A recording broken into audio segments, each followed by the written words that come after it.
Hello, Leo. My name is Liz. I am the Femme Genius, and I'm so excited to be here for your September Tarotscope. So let's get started.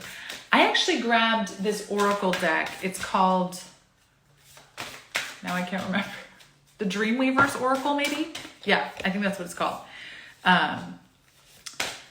So you're actually getting an Oracle scope instead of a tarot scope, but I think that's okay.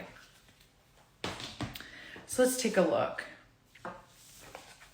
Okay, Leo, it feels like we're moving into this time in September where this says, if the dogs come circling round and when the grit became a pearl. And so it looks like we're moving into this time where in the beginning, I would say like beginning third of the month, so like this first week and a half, you're really being asked to tune into where you're feeling discomfort or like things are changing, because it may be showing up and manifesting as instability. And instability can lead to, with unchecked, can lead to fear of scarcity, because it's like, whoa, I don't know what's happening.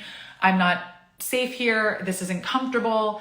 So it feels like if you're starting to notice that things feel unstable, actually take a step back, really let yourself see it from a different perspective and say like, what am I actually experiencing? Is it that change is happening and the shift is happening and that feels destabilizing? Is it that I am out of balance in some area of my life? Do I need to put a little bit more attention somewhere and see what's coming through for me? So it feels like all these questions are coming up that can bring you insights this month. It feels like it's a very reflective month for you, but you're also going to see a lot of growth, a lot of personal growth coming through in these next few weeks.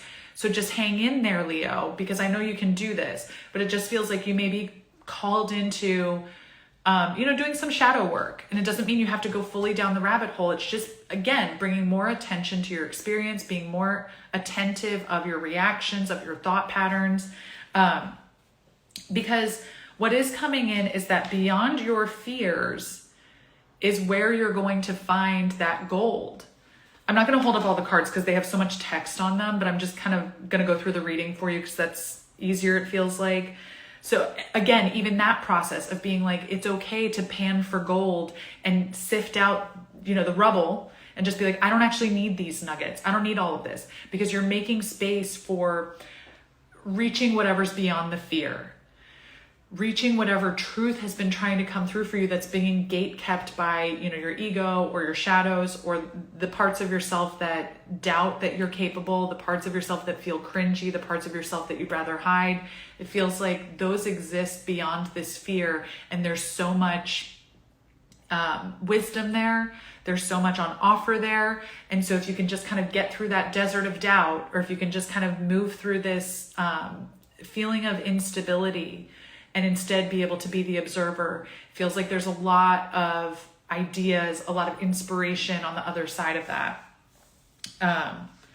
It also feels like you're really being called to connect back in with nature, connect back in, especially in places where you can find trees, connecting in with that, that network that happens when you're in nature and you have that sense that the trees are connected through their root systems, whether it's through the fungi or through the roots, but knowing that everything around you is actually communicating with each other. The birds are communicating with each other, the trees are communicating with each other, and that you're there as somebody who can benefit from that energy, who can benefit from the calm and the peace and the interconnectivity that brings to us.